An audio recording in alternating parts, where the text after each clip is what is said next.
खुरुमजरी ISTV की discussion hour इंबिरिबो खुदिमकपु अहममक्तदा तरामना ओक्चरी होजिक अखोइगी स्टूडियो असिदा याम तोइना नैनकिबा इशू अमदी इंडिया की एक्ट इज पॉलिसी असिना मणिपुर पीगदबा चैथेंग हाइबा हिरमसिदा नैनखरे मसिना अखोइगी ट्रेड एंड कमर्स ता अखोइगी मणिपुर लोइनना अखोइगी अखोइगी लेथंगनबा स्टेट सिंगदा पिरकदबा अखोइगी चौखटपगी लंबी अदुगी मतंगदा याम तोइना नैनखरे अदुबु नैनबसिंगी मरक्ता अखोइना हेक अखोइगी चिथहौबा अमदी अखोइगी मणिपुर सी एक्ट इज पॉलिसी की अखोइगी गेटवे सी और मतमदा मणिपुर सिदा लाखदबा अथै अतोपा अखोइना उदबा मिन्ना उबदा अखोइगी तसिंग उरोइदबा अदुगुम्बा इशू खरा फॉर एग्जांपल अखोइगी ह्यूमन ट्रैफिकिंग अदुगा लोइना फ्लैश ट्रैक चथरकपा अदुगा ड्रग की इशू लाखदबा होजिक ड्रग की इशू की मतंगददी गवर्नमेंट कन्न होनरी अदुबु सिगुम्बगी अखोइगी लाखदबा इशू सिंगी मरमदनी खाना जगदोरिबा हिरम असिदा अखोइगी पैनलिस्ट लेंसन बिरिबसी अगी ओइदा लेबिरिबसी प्रोफेसर अमर युमनाम मणिपुर यूनिवर्सिटी नि ओजाब तराम ओक्चरी अदुगा मथंगदा अखोइगी अगी एता लेबिरिबसिना Montu Ahanthem member Manipur commission for protection of child right नि मोन्टू बिस तराम ओक्चरी अहन बसिदी अखोइगी होय एक्ट इज पॉलिसी की अखोइगी मतंगदा मयाम मसु अखोइगी नैनखरे अदुगा हुजिक लेरिबा सिनेरियो से अखोइगी फ्लैश ट्रेड अदुगा चाइल्ड ट्रैफिकिंग अदुगा ड्रग की हुजिक लेरिबा प्रेजेंट सिनेरियो सिगी मतंग हाना अखोइगी मोन्टू अहनथेम तगी खितंग हाइबिनबा निजर थैंक यू रिकू तसेगदा एक्ट इज पॉलिसी लाखप मतमदा अखोइदा येंगदबदी नॉट ओनली इकोनॉमिक डेवलपमेंट नत्रगा अखोइगी लेबा कल्चरल टाइज ओरो डेवलपमेंट स्ट्रेटजी रिलेशनशिप फगदबगी वाफम सिंगजे तोगाना थमगा लाकदोबा गसाइकी बॉर्डर सिंगजे ओपन लाखपा मतमदा होजी खोइना बॉर्डर ओपन तौद्री मवांगजिदा वी हैव सीन खोइगी लेबा मणिपुर दा खोइगी चाइल्ड ट्रैफिकिंग की लेरिबा फ्रॉम 2013 to 2017 बुक्सिदा 2232 if I am correct हरिबा आंगांग सिंगी ट्रैफिकिंग तौगिबगी रिकॉर्ड्स पे आमा लेरे अदुदा नतना हंदकता खोइगी लेरिबा 8 children's were repatriated from Myanmar dagi khoigi Kolkata through the Taroktada khoigi social welfare department they took a very positive initiative adu advance of the hariba angang singje khoigi Manipur ta na pore adubu sigi porki bagi leiriba khoigi coordination hai tare kaigi ro hai bada India gi leiba khoigi police laws di once border cross tawgraga di chatna de aduna मोगी आगे लेबा police सिंगजिगा coordination की लेरिबा and communication की level से खितंग कह हाइतारे सोन बाहाइगद्रा so external affairs की लेबा ministry की लेरिबा अदगी आगे लेरिबा की लेबा कोऑर्डिनेशन से यामना हेन फगनबगी वाफम दो आइना उजबा फंगजै हंदक चोरचानपुर दगी लेरिबा पुलिस डिपार्टमेंट ना SIT अमा फॉर्म तौर मतुंगदा खोगी एक्यूज ट्रैफिकर अमा फागी मागी लेबा कन्फेशन दगी खोइना खांगपा ngambजे more than 200-300 children have already been trafficked मोरेगी through the कोई ट्रैफिक तौगिबगी मागी कन्फेशन रिपोर्ट सिदा कोई फांगे now Hariba आंगांग Singh खक नतबा नुपी Singh or any person कोई लेबा organ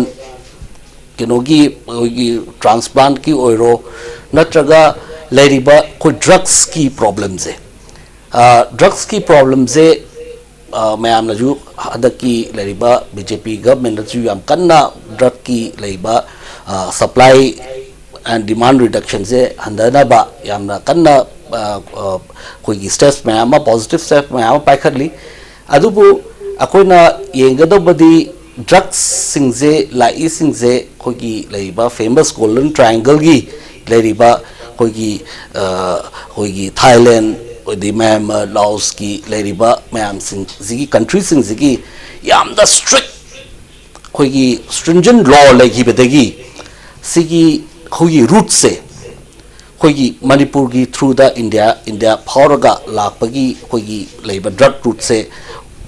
हाना लेरंबा सोमदा चलंबा सिंगदो सोमदा ओइना लापगी वफम म लेरे as well as खोगी लेरिबा poppy plantation जी मैम ने जो खबर दा last few months ubiramani poppy plantation की लेरिबा अदुक मतिक when the खोगी लेरिबा roadable way सिंगजे head लोइबा मतुंगदा you can see cultivation of poppy plants ma'am खोगी poppy plants ma'am and where is the source of funding like poppy plants in the cultivate town of a source of funding is unknown source ma'am ओइबनिना मसीदा कोइना Jackson Thorang mayama koi lokotpa darkar le. So in one sense it is good that economic development mayama lakpa khotpa cultural ties mayama phagalakpa aduga koina si angle siju koina yenghudaba taragadi akoi gi Manipur gi leriba praja sing adagi Manipur gi leiba koi nupi angang sing especially sigi chawba victim ama oini even drug records the more than 47,000 Manipur State AIDS Control Society ki leiba targeted intervention programs में आम तौबदा there is an estimation that there is more than 50,000 drug users in Manipur aduna masigi gravity se koina hujiki leiribsi akhoi drug user gi masing su akhoi hanadagi su record tawdana leiribani plus akhoi egis policy na lakpada akhoi human trafficking issue se hanadagi lei hujik su leiri adu lakana kari tawdoni haibasigi yam chawba wangdini ojamar dam thing laksani si hujik hoi montuna su habi khibda akhoi scenario se faba oide aduga yam maru oina akhoi su sum thengnajabada drug user natragana flash rate ki suma thabak toriba singa se very hard to reach people ngaktani akhoi hekta uba ngamdaba ngaktani aduga Manipur government na hujik leiriba phibam sida lokhalib sida karai bawda akhoi thengnanabagi sem sabasi hoi akhoi trade and commerce ki matang da dagi lambi phanbagi matang da budi wafum mayam thame swai area sida khara khoi sem sab khara wat pa man ba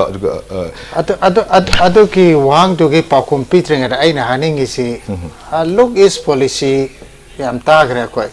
hoji ek is policy ha besu yam tare look is policy ek is policy bul lai bra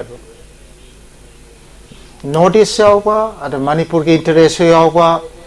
notice ki interest Manipur ki interest hai se sakot pa mari lena yawa look is policy lai gibra एक इस policy high बस लाई रबरा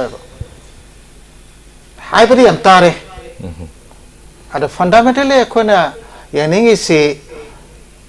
हंग बचु दरकार ले इसे policy तो करी no high बड़ा कोई खंग दे हाई बड़ी हम हाई रखो अरे कि आसियान के समझ नक्शन न बगे कैटो बगे अरे कि Japan the prime minister Modi ना जापान से माना सरकार पाए और 14 to sally 15 to sally 16 to sally 17 to अबे सोम द लाई अदा 16 की एग्रीमेंट का एक इस पॉलिसी जी पल्ले जो टोक्यो डिक्लेरेशन जॉइंट स्टेटमेंट मफम होम द पल्ले और ऊपर से पल्ले या लोरम द या मरब तो सो पल्ले लोसलक तो सो पल्ले अदा की अखोन हौजी यंग बता रही थी ngasai ki handak ta 3 weeks mamang da Japan Times na Modi does not live up to his words hadis kai gino da akhoi na muk sing da rai se kai no ha bada ek is policy ra kan lao ra ga sum tar ko se China na over one belt world road notice for ka ora Europe ta na samjan na ba ki lingama all sector to revive ta ora ga mamang ke lai me ba cultural route to hingala laga sok ba se pull up sat na ba ki proposal ma kan na taru ko do madura song gi notice ke kam do interest lo ba all the countries Southeast and East Asia ke lebak sin interest lo ko do notice ke kam bu na de madura interest lo da na ba diversion mal ngasi ba ek is policy like yam na habi wani ek is policy da not akon fundamentally pamisi not is ki sakhut pasi masi address so go masi ki interest nga ka policy ne अजो एक इस policy अगर हौजी पर तो रही थी कमाई तो गया बाबू इंडिया की मपुंग वबा मया वबा लमसिंग द लेरिबा सिंगसना मखोई की कैथेन थेरकपा हेना चाव कैथेन हम थेरकपदा अस अदुम हाइजलगा नॉर्थ ईस्ट के समझनारनी काना हाइजलगा मखोई की पोट मणिपुर की थ्रू दा नॉर्थ ईस्ट की थ्रू दा योलना मोई की मार्केट पाथोना अदु ओइना उरेबा अदा कोइन हारिते मणिपुर की इंटरेस्ट नॉर्थ ईस्ट वरकते नॉर्थ ईस्ट का सानब मोंगदा मणिपुर की फगरो मोंगदा येंगा नॉर्थ ईस्ट के सखना पोटुदा इंडिया की एजेंडा अम थमजन बदु कैसु काइदेबा अदा इंडिया की मपुंग बे एजेंडा थमजल नॉर्थ ईस्ट याव तो हारगा फावफम होलगा अत तौबगी मोंग तुनेबा अदुतने ngसाइके फेयर का न लाइसे अदा ngसाइके पॉपी प्लांटेशन की वाफम का कोई पॉपुना मोंतुना पनगेसे कहीं ना है एक इस पॉलिसी लेते हैं अभी खुदम ने पॉपी प्लांटेशन मींस एक इस पॉलिसी लेते हैं बने एक इस पॉलिसी मी खुदिम अफोब था फंडामेंटल मी खुदिम अफोब तो नहीं आता नहीं आई नहीं आवा चाउखट पका मधु खुदम साहब सुले लेते हैं उधर पॉपी प्लांटेशन अदा पॉपी प्लांटेशन जिसो मसी मतंग तरी हाईएस्ट लेवल दा अदुम खाना बना कोई यार Poppy plantation is nothing know army camp सिले रे सीधे पॉपी प्लांटेशन तौर is peaceful coexistence Poppy plantation तौर काम तो का आर्मी तो का पीसफुल कोएक्सिस्टेंस ना थ्रो दुबो म्यूचुअल बेनिफिट सिस्टम ने अदुन सिगुम बदगा ताइनरगा करके तौबदो अदु तौर कनो वी नो अदु सेम एबी एक इसार जो लोग के साइगर एक व्हाटएवर मधु खदुक तो तौर कनो अर एक इससु ngसाइ की चाइना की ओवर की एजेंडा तो कन इलक तो दा इंडियन तक समना अद हाउस लाइफ रियलिटी दे साउथ ईस्ट एशिया जो जुती extended East Asia to Southeast Asia jau grab extend up to Myanmar extend another norm da emerging norm extended East Asia da ngasai ki koi na haiba Laos Cambodia kari asai lam Timor Leste yauna Myanmar ba yauna extended East Asia da jau grab extended East Asia means housing labor reality de Chinese influence China ka samjana base China की expansion का development का समझना बजारे washing से इस Asia से यावरे अरे China की इन्फ्लुएंस हम करी तौरगे वो सोम द नतना सोम द अफ्रीका द सब सारान अफ्रीका द लेटेस्ट स्टडी द थोले से चाइनीज इकोनॉमी से ना मागी ग्रोथ रेट से जीडीपी से 1% एक्सपांड तो मतलब द सब सारान अफ्रीका द 0.02 एक्सपांड तो ऑटोमेटिक लिंक तो उखरे वो अदुना रियलिटी थी अखुना एक इस वके अमा साउथ ईस्ट एशिया आसियान मसामक से आसियान इंडिया ना आसियान हारेगा चाइना से थिंगना जापान जो समाव ला नॉर्थ ईस्ट का समझना था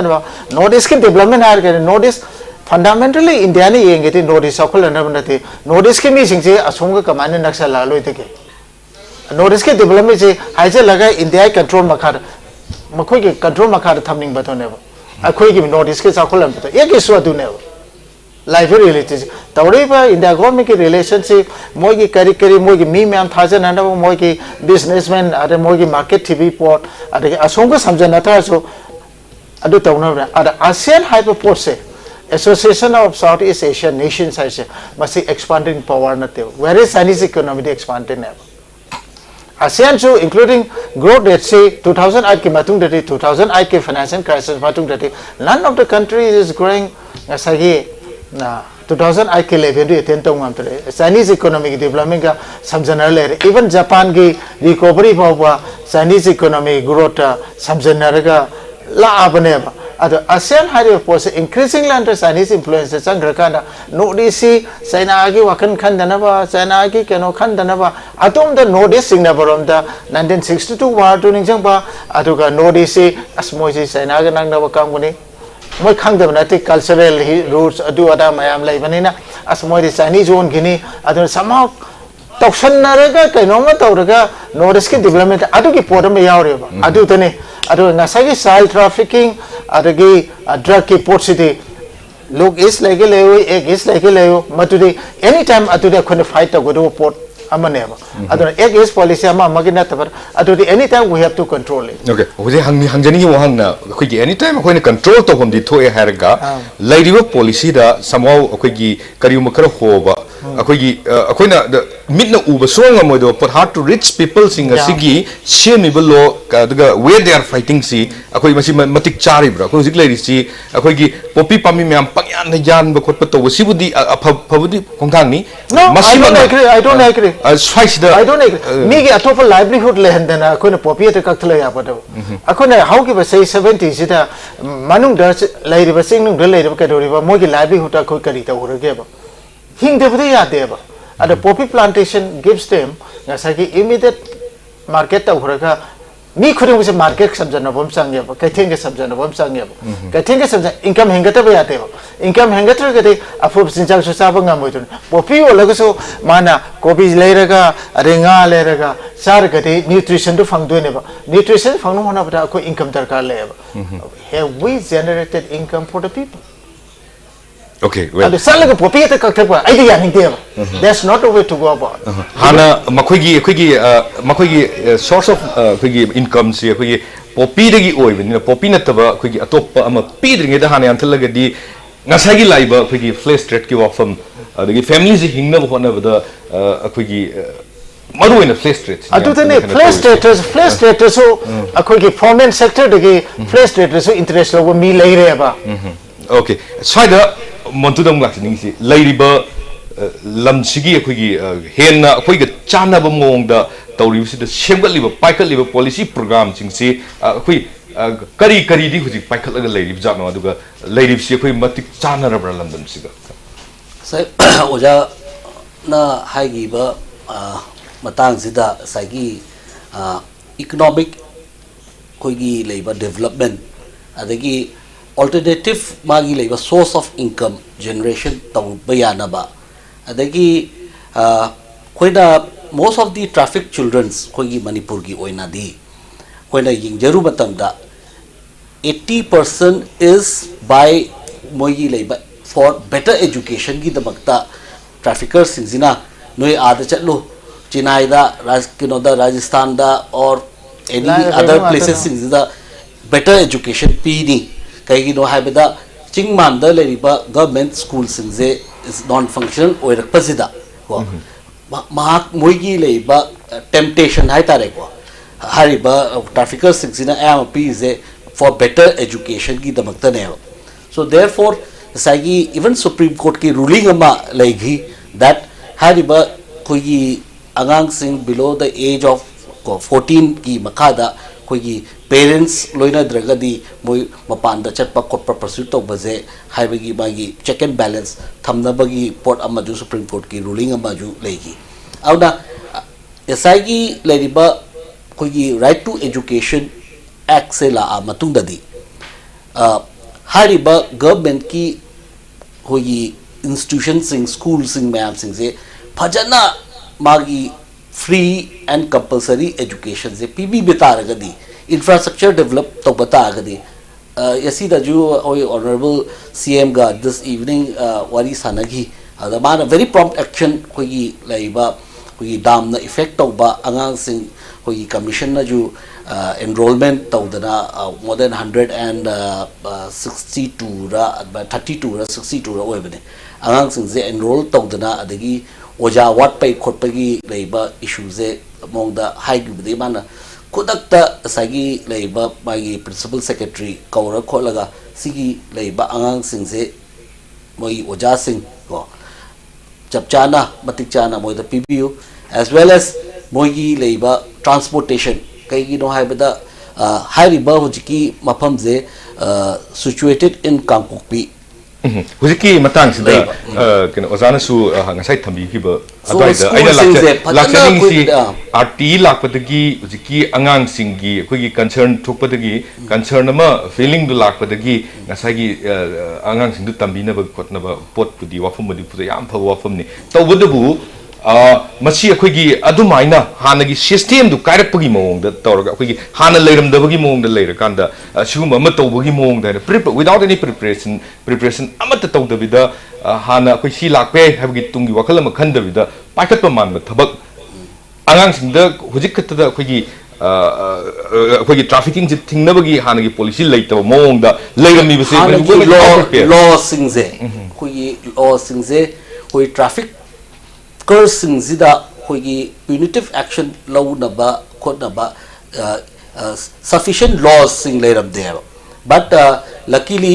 ꯍꯟꯗꯛꯀꯤ ꯀꯦꯕꯤꯅꯦꯠ ꯖꯁ 2 days back ꯑꯩꯈꯣꯏꯒꯤ ꯀꯦꯕꯤꯅꯦꯠꯅ ꯑꯩꯈꯣꯏꯒꯤ ꯍꯥꯏꯔꯤꯕ ꯑꯩꯈꯣꯏꯒꯤ ꯕꯤꯜꯁꯦ ꯃꯣꯏꯅ consent pidana pass tawre. This bill has been known as the Trafficking of Persons Prevention, Protection and Rehabilitation Bill 2018. So masigi bill se pass tawrabnina sigi bill sidadi yamna hariba kahetare accused sing adraga traffickers sing sigi leiba appropriate moibu punish tawba yanabagi moi even till 10 years to life imprisonment book yauna masigi leiba bilzida yauri. So I think it is a positive step ki leiba hogi hana hogi traffickers singse koi moina barabar escape tawrmize keno da law zigi leiba moida ke hetar yamda chapchaba moida punishment pi na bagi magi articles or sections singse moina evade tawdana la amba haitare. So in this bill we have also hogi commission side te ju bill se place taw tam da hoide ju comment hangai hoi ju manipur ga chana ba hogi leriba bill zida yahoning ba mayam ju hoina propose taw jegi. So therefore asagi sigi bill se lakpata rakadi at least traffickers singse certain kai haitare bag kharadi kaurani habagi thajaba okay bill sina akoigi trafficker sing da akoigi makoida akiba khadi pirani tawroi habani oja saida ina laksani si ojana haibiri egis policy sibu leiribraina hoi egis policy si akoigi leiribra hangbagi maram simakti aina su ejum tawjabada akoigi lamdam sidai sida chaukhatnabagi pochi yaw daba mawong amada akoigi egis policy si leibra hangbagi wafam manje adaida akoigi egis policy ki wafam sidi manipur sina akoigi yamna huji interest yam laina akoigi state sigi committee bok same dana egis policy gi la avani laga makoigi main target si akoigi trade and commerce maruina aswaida ngakta adum leiraga leiri akoigi sida leiriba akoigi egis policy haiba wafam sigi tadringai dabokta akoigi human trafficking de angang sing mapanda pubagi pot sidi hana degi leiramni sigi mayam si akoigi lam siga chana mong da fight tongnabagi akoida policy ama program ama hana degi semung da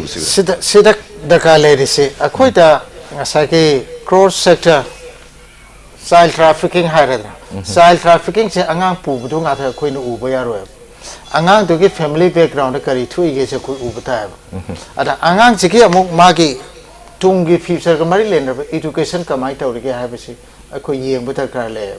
adagi overall atmosphere to da kari kamana livelihood ki film se kamai tawri ge se da kar le child trafficking kana ri se parent to natte ba popi de kana ri se farmer to natte ba mari jibka hing badane ba ganja de kana ri su ngasagi farming tawri bu nate middleman nat tawri ba mayam do ngaktane ba ada cross sector akona child trafficking has child trafficking akta nataba entire atmosphere se mase akone khangbam darkar leba adu tane ngasai ek is hariga su ek is saudi se sanjana ga do ni kan hariga matu mati no country in the world ever did that da akoida su khangna ga de se bombay re lairiba lakhnaw ga lairiba delhi de lairiba mi sing tu gi interest to ga manipur re lairiba mi sing ki darkar to ga akhoi interest for na tra akhoi gi darkar do manipur darkar do siga kamane samjanari ge hai ba posi chua yaw de adu tene akhona ngasagi ekta ek is policy law tho kare adu som de samjanara tum ne kana adum da ekta hummo ga sat khiba pot ama yauri okay awaja side ne hujiki hummaga chatkiba akoi interest ji mainland gi interest ta laga akoi side yaud have dune luribdi akoi na prepare tawgadabsi side akoi akoi ure khange ojana so haire aduga tasing si uri pone akoi na prepare tawgada wali ba saruk se kai gi walim no kai dobugi tawroi dori bu no haibsni kai tawgada bu no haibu dusni ngasage angang se mapade like tamanen pu khri ba sin thiraga madugi atmosphere to koi muthak kadum ne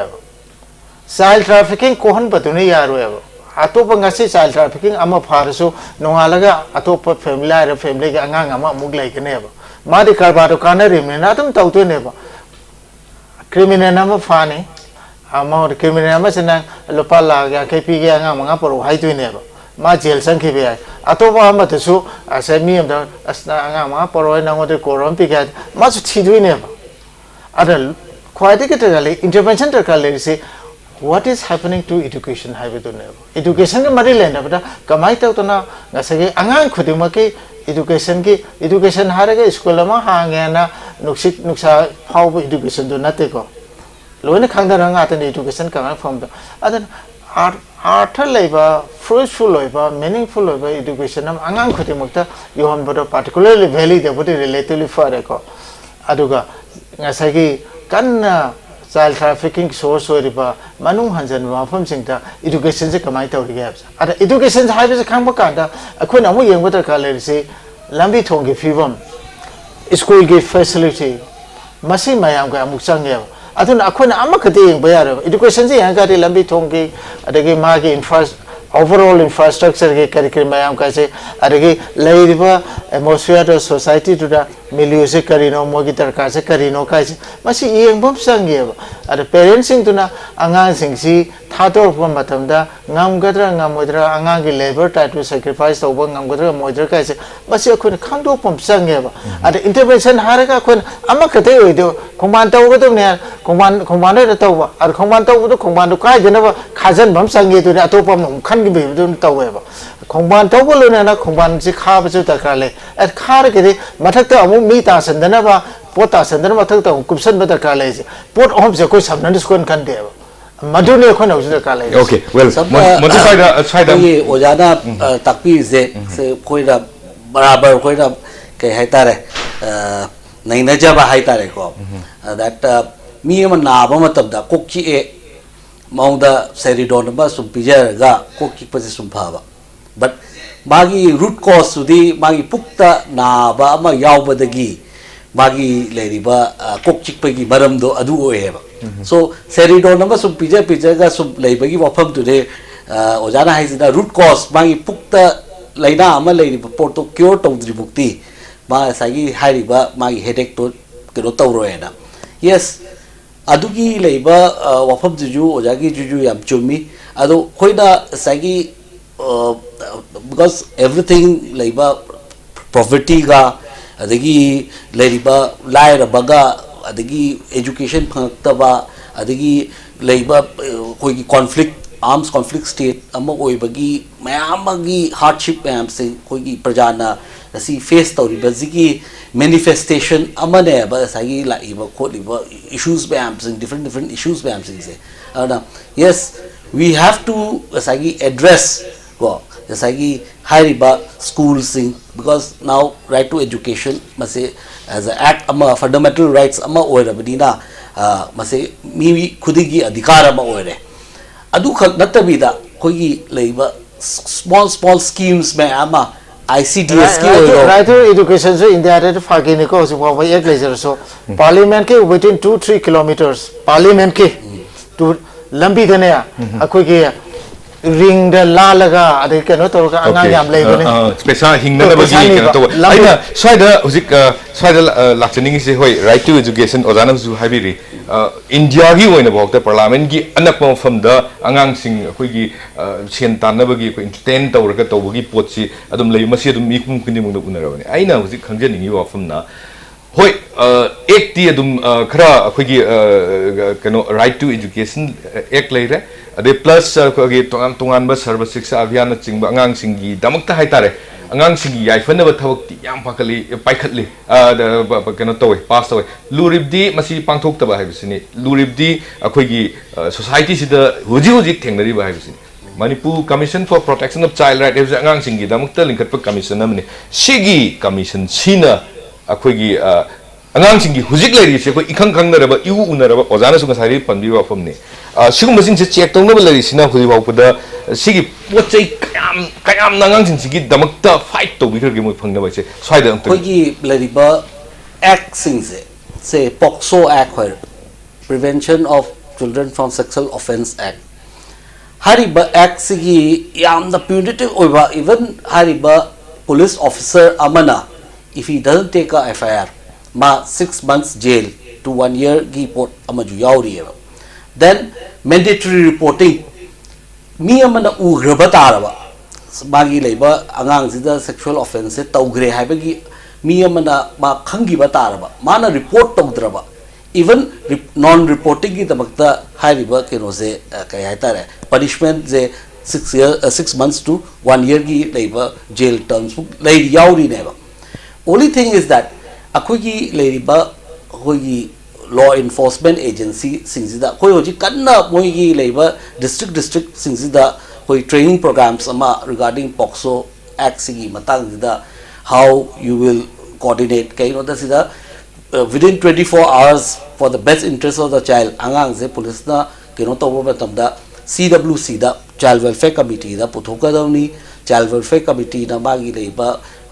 best interest of the child da magi tawam thokpa mayam ba tawgodo ni khot ka dobni mayam ba leijaraga ju police IO singzida hariba CWC khangam da bagumba and then khangaga ju moi contact leiram da bagumba auna CE implementation ki leba mechanism se mase hena strengthen tawna ba coordination se hena leina ba koina different leba koi police station singzida police singziga koi training programs mayam ju lokhatli aduga handaki leba koi anti trafficking bill zigi leba phajaba point amana asagi national investigative agency NIA zina nodal agency oerga in case is a problem we cannot over investigate over the nodal agency ama oini as well as they are going to be the national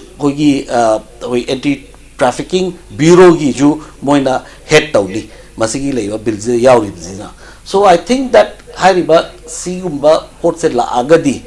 hariba coordination se phajana leignar agadi between the CWC within the GJB Jubilant Justice Board ki lero district child protection units में आमा लेरी units की बखादा counselors Singh अदगी बागी लेबा होगी PO Singh कई काम आम लेरी है बा. So we need to activate this mechanism intra-departmental coordination. Hujiki hujiki mayam JJ board na singba CWC na singba mayam se koi issues of child khanana ba leire na hare ozana hujika thambiri pot se economy ma gi status sigas ni mari yam leine family gi economic status si yengdana angang dugi pot to reflect tor kadori ni aduga abaida lakpanina coordinate tawnabagi adu lapses ama leibudu maina akhoi commission sina su adum bagi pot si ipu puthokta adi adai ngasagi leiriba JJ board ki akhoi ek aduga CWC na tawum thokba dagi police na akhoi kana tawdaba atop anaw bill bo tawre adubu missing link kama khakti leibudu mainte swaida di recommendation si kari pibi ki leire kamai na ka akhoi oina di asagi khoi statutory body ama oina RT की जो monitoring as well as कोई POCSO की जो लेबा कोई ना suo motu case में आमा कोई लोकट चगरे में आमा and then कोई SSA की कोई का कुशन में रहेगा कोई different कोई school सिंह का कोई say for instance 162 children's enrollment तो भाई खोट पगी direct action अमा ओइना को आदुगा अखोई की पावर जो it's a limited कोई recommending के नो अमा ओइना okay कोई recommendation तो also family की ओजाना ngasai heavy की pot si family की pot tuga angang da reflector tuga mariam leinaba magi adugi wafum duma su panbi ki hojik leiriba commission leiriba de child welfare committee leiriba adagi JJ ek na chingba mayam ama semdana SS na chingba mayam tori sigi khwaidagi akhoi gi masigi effective akhoi missing link ama leiba du maina uriba pot da kai mot thambiling adu de ngasai akhoi gi member ne mi tawbe police ta khangam da ba yaure hadana si say yam the new oy badina moi da ju sagi hari ba khoi da training mayam jin oi pithari e boji district sing the police mayam sing CWC even along with the masalsa wo Manipur Legal Service Authority ka kusam naraga hari ba different adutane matang seta child protection committee na kan interest lok pa active on the torupa swai teneva ngasagi akhoi gi agriculture department active ho ningi si akon yeng but ka le rise cross sector child welfare kare upper level teneva crime to thola kan teneva ma the thing of hona kare akhoi di root address of the matung da but okay angang si ada ka angang si taw ko matung da ba angang sing de tholo habi post na adu tadi ngasagi tawre poter child protection commission si tawre adu rakati moi ki family se akon immediately khang pon berakal tholai ba angang khuding mak si karamba area de tholai karamba family background de lai adu gum village sing tu ta yamna thuna agriculture department sang chala ka makoi ki livelihood ki horticulture department sang chala moi ki livelihood ki to bom sang ye ojana hai ba point tu da sagi akoi ki experience da angang sing se traffic tau gre koi na rescue tau da repatriate tau pore pora batung da angang sing ki rehabilitation ki package masi da reba sagi re traffic ki leiba issue abuk la ize because magi leiba angang sing je magi sagi economic condition sing hagalan na ba education moi traffic to ka batung da magi education ki like tam na bagi go natraga magi shelter ki children home sing da magi coordinate tawra kholaga tawriba zigi leiba rehabilitation ki policy ama khoi yam phajada masida khoi hoi state sida hojik leitri ko adubu akhoina handak manipur state child protection policy ama khoina frame tawjare it took us 2 years to frame this policy aduga sigi policy jo khoi honorable cm na endorse tawre even yasi mak mana hojiki policy je khara thuna move forward tawna ba ko mana assurance su pirei sigi meeting da auna sigi child protection policies leiragadi sida yauriba interdepartmental coordination and linkage ko sigi leiba chawba khogi keno ba yaw eba section hojiki montuna habi basida ngasi mak khaktang khogi policy si child protection policy si semba dumaina tawri honori hai ba okay already like okay I will try to hand getting is oja ju yaw gi ba egis policy gi pot se mu laksal kan da hojik ti akhoi gi open kano se akhoi trans highway ga lak matam si di akhoi gi se for ga sometimes akhoi je pura exploited to ba natraga na akhoi si yam chaukat ba ama oidorim ni preparedness swai da akhoi gi angang singi right sigi akhoi trafficking gi issue si bok ta phajana sem sana thengna ba akhoi lehodab si swai da akhoi egis policy si da akhoi na si thengna ba akhoi gi honari ba pot sing si kadai ho bom di yawi su da kai habini development hyper pose mapan dagi mi mana pusala akhoi gi mantra tawbada as su mantra tawat polon song tho ko do podam na te development hyper pose अरे एक ही साइब पोसे दिल्ली रे police में एक इस lakh ठोकरे ASEAN का समझना का तो रेहार का कोई ऐसा साउक का तुम नाते बा अखने तक काले से any development anywhere in the world माफम दुगा समझना बम सांगे बा एक इस पुलिस जे ngasi अखोई कराय रे समझना रे बा अरे समझना बा तो मोय आगे पुलिस रे याव त्रे आया साइ एक इस पुलिस अखोई याव भी एक इस पुलिस का लेके थावों तक नहीं ngasa की मखोई की business interest kari ki potu de kan ni chale khoda and last 2-3 months ta satha report singta india ki businessmen se ki mogi entrepreneurs ki mogi market the pa mokoi market expand ta hona bada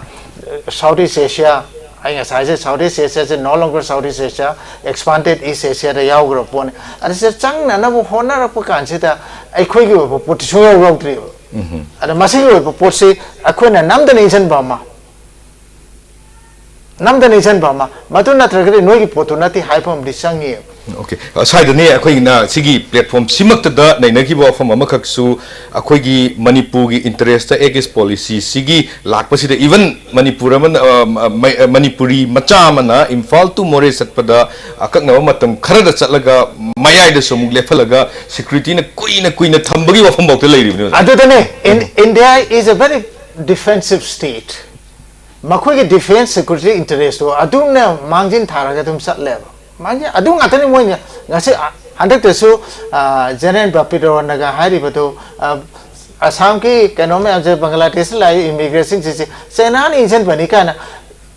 सों के एक इस तक से समाव समझन नतर न बके मरम मा नतर का मा हाइजा लगा प्रेशर मा अमर मा हाइजा लगा कमाई तो तना सकी नोटिस से हांगो कनी समझन नन कनी के ना हारेगा इंडिया ना तुम नक्सल लगा थंबया ना बके पोट तुम सथे ओके साइड ने मंतु अखोगी हुजिक लैरिसिदा पॉलिसी सिदा अखोगी पोटसी यावदब मानब लैबनिना ओजानासु थंबीबा दुमाइना अखोइना सेमजरगा थेंगनबा मदि चंगी होजिकी अखोगी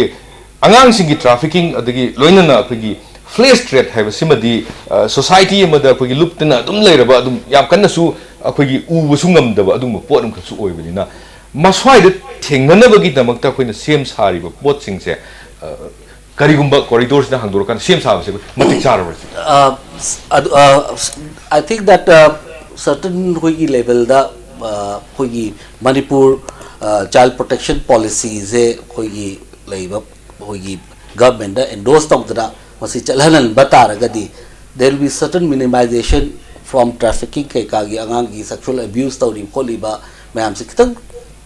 minimize तौनी है ना इताजे लोले लोले दा होजिक सरकार दा जू याम कन्ना होना जरीबा होगी मणिपुर स्टेट होगी ड्रग पॉलिसी गो ड्रग की पॉलिसी जो लापता गदी वेयर मसीगी लेबा ड्रग की कोई डिमांड रिडक्शन की सप्लाई रिडक्शन की तौरीबा अदई प्लस होगी Manipur state AIDS control society ना हार्म रिडक्शन की तौरीबा खोलीबा मैम सिंह से कोऑर्डिनेट तौरगा मसीगी पॉलिसी अमा फजना पुथुपी बता रगदी to certain extent ऐसागी हारिबा होगी level of minimization from this कोई drugs का कोई अंगांगी issues सिंगे और नुपी की issues सिंगे कोई किनो तो बंगमनी as well as मसीना end दी नते ऐसा ही ओजाना है भी गिव द्वाना root cause तो ऐसागी economic कोई elevation से कोई हारिबा income generating ओइबा skill development की ओइबा कोई लेबा से फॉर टूरिज्म की एरिया दा ओइरो होगी लेरिबा प्रजा सिंजिना करी करी तौबा याय गो अदुगी एरिया सिंजिदा होय फोकस तौरगा मागी चपचाबा पॉलिसी अमगी मखादा होगी इकोनॉमिक एलिवेशन की दमकता दगी प्लस होगी सरकार की लेरिबा स्कूल सिंजे आरटीई लेरबदीना मसी लेरिबा फुल मागी मागी लेरिबा इंप्लीमेंटेशन से फजना स्कूल सिंजे तौबीबा तारगदी आई थिंक खोगी स्टेट की ओइना को स्टेट की ओइना मसीगी खोगी प्रोटेक्टिव मैकेनिज्म हाई तारे को सी अमा लेइबा तारगदी खोगी साई ओजाना हाइबा मल्टी मिलियनियर्स मैम सिंगी लेइबा करोड़पति मैम सिंगी लेइबा इंटरेस्ट मैम मोगी ट्रेड पुश तौनबा अमा पुश तौनबा मसी मैम लेजगरजु को we can not stop them को so how we can prepare ourselves adu tane aina amuk drug ki one angang ki so ani bata khiri se ani bata khiri se kai no da heroin sa the sinari ba chemical se India is the largest producer of that in the world pun khang du de India ma samana ti puthok te ko adu madu sa the sang ba chemical to India is the largest producer of that in the world adu potu lak pa tu tane ba ngasai ke businessman mayam se som da tawrger hana ko ne koi na ngasai chemical to export tor ma to direct thajal laga tawro dum tawjana ba ke moina khudung chaw to lolen lauge hai ba ke are ke kano ge matang te so ngasai ke flash trade ke port se so mindset ti any face order de na ko ke aswai ki face na ta ba marathon na ba face de tongan ba ma te yeng ba ki इथोजमा India दे यामना resist कन बले बाने बा कासिज्म से याम वांग बले बाने बा सिगे ना तोन अस मोगी मी सिंग से मसंग बतो फजै नै न पिजु न पाज स्मार्ट ओइ का ना अदोम त मोगी बतो तो पे अट्रैक्शन म लै जे तोंगान उबया त बा हेक्टर मसा से इरांग पोक्सो बा अदुन लाइति पोटो अखोइना कन्ना अखोगी सैटिस्फैक्शन म रखलाइसे अदुमाइना क्यूरेटिव टु नते बा खोइ पामी दे प्रिवेंटिव टु ने नारकान अनाबदो फनफनते अनाबदो लादो सी बताग जिदा कोई लेरिबा कोई खबर दा कैकादा दगी आदगी एजेंट सिंग लागा कोई जॉब प्लेसमेंट की लाइबा खोली मैम सिंग से सी कोई कमीशन ना जो बसे यामना कोई ना केनो कोई सीरियस कोई ना कोई uba plus point masigi leiba agency singse job placement agency singse mo hotel da lairaga telephone number ama pisal laga tawba khopai port se even khabar singsi da mogi proper mogi leiba licensing kino tawda taraga di mogi advertising se publish tawi ganu khopi ganu na koi ki site jo appeal ma thokchagre as well as khoina leiba siguba kino lakpa batamda koina hariba anti trafficking hogi leiba police ki unit sing jiga masigi raid to bai khotpagi moi hotel room da kawra kholaga se spa gi oiro amba gi oiro mayama moina saigi chokidar gi oiro hogi advertise mayam thoi mayam sing je si check and balance tawna ba hoi khongtang khadi hogi site te ju hoi tawjana ba hoi hona jai so odana high point to you yamda very serious because ada Ladiba Bam Sings, Angang Sings, Chakrakanda. What is going to be their fate? Highway port to never. The last 6 straight flesh state land up Tauba. Korpagi instance Bama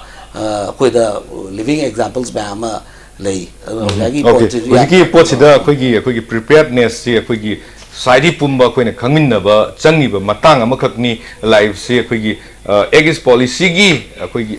yamna nungnang ba akoi harau tayam bagal loina leiding e marak sida akoi gi sonda leiri ba angang sing ki phibam ji kari oira kadoi ba no haibadu gi matang da koi khana hauda ba portion do ning asi nai najari ba se ek is lak tenga si de thu bani ko ek is ki benefit akoi de yoba yodri ba leiba leitro khangdringa da akoi de problem okay akoi gi huji prepare tawdri haibadu ni prepared fazana tawba changi habasida waza swaida hen interest yauna nabagi damakta khoi government sina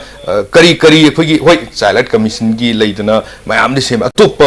have it suggestive kai to well we must have our science and technology policy madu yaudana ngasai ki manung de lei bise lai han manga tane kali abc chimpa pon batu na te ba khone sangai well odigi pha khoi gi lau simu bagi mayam chu adusu aduna taka leri si science and technology policy ma manipur ki india gi nataba manipur ki adagi education da so manipur gi education policy sema matamda singi area ga tapaka samana satto yaro singi area tana karam ba education na ko na hausi effectively people ka le ga je ar education haraga khona classroom da like tam bi bang ato to na te ko udu je education haraga larger frame amata education is curriculum ja aikoi se kamai to na thengna ga to riba tumgi world da pangan se kamai create ta ugadagi haibetu ne ba adana education madura science and technology component chauna yawba adagi mu ngasai gi lai riba mi singse ngasai gi mapam gi matuna kari activity da fazana piba yage popi na ta okay well hojiki oza na habirisi khogi egis policy gi khogi yam kanna tokhalak pasida ICP kano gi khogi integrated check post sabagi wafam ngakta da adom da changjal laga leiba sigi mahutta oza habirisi ngasai gi khogi science and technology gi pot to khoi policy lega da bani aduga number 2 khogi angang singi education manipur gi oiba ching amadi tamga chasnaba adagi hingnana bagi livelihood policy ma livelihood policy akoina agriculture horticulture ha ga tongana lawbe ba ani sum sanjona yade ba and policy is a livelihood policy har ga loina mo concern ba cross sector hanu odisina ainga sajab do komban tabuna ma komban do ningai jano tabuna ma mata kupana ma tongan ba to na to loina mo se komban tauba nakana khagat pa mata kupsan ba thangna bada u thage lai thage haba gai chu loni aw atu kuma policy ma darkar le okay well akoi gi tungala kadori sida manipur kunai luptana bagi damakta akoi gi tongan ba akoi gi policy akoi na khana bada yam toina taho pot amakti issue amakti angang sing gi akoi gi trafficking torokpa the flash trade torokpa masih sum tholoi to nyale phone masih anytime we must project tagi hona akoi gi yam chauna prepare to ba madu changi habani ado marak sida akoi gi swagi issue sida su yakumna nainari ado marak sida ina atopa katang akoi gi society gi structural lairiba phenomenon sida hujik ngasi si akoi yaksing adum yam kana tawri hujik si yam toina koina hangnabada ma lairi si yaksing sida akoi gi abe taibagi ming da akoi gi nupi masa sing si some kind of more the inconvenience to honba khotpa si akoi gi molestation की kena to si adai chingba ya kamai na si khoi leriba angang amba, that is anga di below 18 age ki anga amba da thokpa taragadi khoi POCSO Act ki makada maje dum book tawi ye adum wagi non bailable oina ma dum phagani sida molestation khoi da sigi POCSO Act sida yauriba magi kenoje khoi not only penetrative sexual kenoje nataba offense nataba khoi even khoi yeriba pornographic video khoi mobile da ko keno oiba no akoi culture da yausang da abertai bada molestation tauba eve teasing tauba to the extent that oziki leiba maung da sagi offensive ama oina feel tauba targadi that person can be booked under POCSO Act. Okay. Yam ngai je ngasigi akoi gi ngasagi ek to nate I interested orede. We need a large yausang ki fajaba makun si karino da akoi loina participate to event na bane ba jointly. Ningo chako ba che loi yausang ko family che tongan tau jo bana yausang de loina bane ba. Aduna akoi je ta kale family loina mana angang sing da understand to hom sang ya ba beyond the egg. Egg na mi khudima kadong da tawro so loina gobo to songam adubo akoi ki social movement da yausang city parent to na family da angang sing sigyan ta na thora han bam sang ya ba madu report madu ne akoi da ngasai ki problem si solve to permanent solution la ka do se ek na por ka to na te adu da ne akoi na yausang si akoi na parental education je masi ju yam na wat le koi ki manipur da koi na yengwa batam da parental education adi sex education je yamna wale okay well yam ngai je matam chu lesilaktra bani na khoi gi ngasi gi khana nai na jaba sida khoi gi chitha horiba khoi portion ama khoi egg is policy ne lak na traga lamdam sina chaukat na hona matam da akhoi ne yam toina khoi na he kaw bo dong na tobasi child gi khoi gi yum lei kai gi film kamain tori makoi gi tholak pangang sing gi ma khoi gi punsina kadom da chatli aduga nupi sing si kamdong na khoi gi flash threat kum lak pa samasi da yamna khoi gi kininga ba film du huzik laiba film sida huzik akoi sem saba yam thengmal labani haiba wafam duni aduga loina na yausang kumai gi mingda akoi gi any kind of molestation haibadi akoi gi nupi leisabi khangde aduga inkhalak liban pi masa singda abe tabegi namada akoi gi nattaba lam chatpa yam toina akoi gi ngangnariba issue sing asi ek amasu yam chauna leiraga masina akoi gi dandi piba yai loina na family sing nasu sigum masit tawdnaba yausanggi masak thoknanabagi damakta khanganba akhoi matam yaure haibaduni ngasi gi akhoi panelist ne lengjim biriba ozamar amadi montu han tembu thagachari loinana akhoi yengbiriba punumak pusu thagatpa phungchari